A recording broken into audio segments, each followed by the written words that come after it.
ଯାହା ତ ହେଲା ଏବେ ପୁଅଟା କଥାରେ ରାଜି ହେଇଯାଉନା। ତମ ମୁଣ୍ଡ ମୁଣ୍ଡ ଖରାପ ହେଇଯାଇଛି କିଅ? ହଁ ସକାଳ ପୁରୁ ସେ ଗୋଟିଏ କଥାକୁ ଧରିକି ବଇଛ।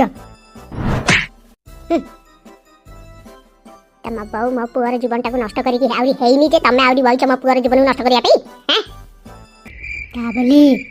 ତା ବୋଲି ତମେ କହୁଛ ତମ ପୁଅ ତମ ଆଖି ଆଗରେ ଗୋଟେ ଚୋରଟା ହଉ? ହଁ ତ କ'ଣ କରିବି? ପାଠ ତ ଭଲ ହେଲାନି ନା। ଚୋର ହେଲେ କମ୍ ସେ କମ୍ ତା ଭବିଷ୍ୟତଟାକୁ ତ ସେ ଉଜ୍ଜଳ କରିପାରିବ। ତା ମାଇଣାକୁ ଧରିକି ପୁଣି ଭଲ ମନ୍ଦ ହେଇକି ଚଳିବ ନା ନାଇଁ? ନା ଉଥୁରା ହେଇକି ବସିବ ନବା ହେଇକି? କିଭଳିଆ ମା ହେଇଛି କେଜାଣି। ମୁଁ ମା ମାନଙ୍କୁ ଦେଖିଛି ଛୁଆମାନଙ୍କ ଭବିଷ୍ୟତ ଗଢ଼ିବାରେ, ଇଏ ଗୋଟେ ତା ଭବିଷ୍ୟତକୁ ବିଗାଡ଼ିବାରେ ଲାଗିଛି। ତ ମୁଁ ତମ ବୋଉ ଭଳିଆ କରୁନି। ତା ଭବିଷ୍ୟତ କେମିତି ଉଜ୍ଜଳ ହଉ ସେଇ ବାଟ ଦେଖାଉଛି ତମକୁ।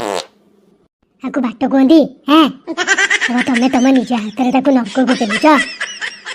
କୋଉ ବାପା ମା ଚାହାନ୍ତି ଛୁଆମାନେ କେମିତି ଗୋଟେ ଭଲ ଚାକିରି ବାକିରି କରିକି କିଏ ଗୋଟେ ପୋଲିସ ହଉ କି ଓକିଲାତି କରୁ କି ଡାକ୍ତର ହଉ, ଆଉ ତମେ ଦେଖିଲା ବେଳକୁ କହୁଛ କ'ଣ ନା ସେ ଗୋଟେ ଚୋରଟେ ହଉ। ଛଡ଼ା ଏତେ କଥା କହିବେ ନା। ଯେତିକି କହିଲି ସେତିକି କର। ତାକୁ ଗୋଟେ ରାତି ପାଇଲେ ଭଲ ଜାଗାରେ ଚୋର ଟିଉସନ ଦେଖିକି ତାକୁ ଭର୍ତ୍ତି କରା, ଯେମିତି ଗୋଟେ ଭଲ ଚୋର ହେଇକି ବାହାରିବ। ବୁଝିଲୁ? ମତେ ଏତେ ପାଠ ପଢ଼ାନି।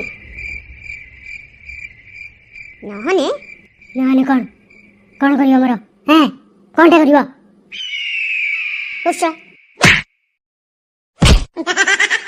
କାଲି ସୁଦ୍ଧା ଯାଇକି କିଛି ବି କର, କୋଉଠି ବି ବୁଝ, ତାକୁ କିନ୍ତୁ ନେଇକି ଗୋଟେ ଚୋର ଟିଉସନରେ ଭର୍ତ୍ତି କରା। ମାନେ ମୋଠୁ ଖରାପ କେହି ହେବେନି।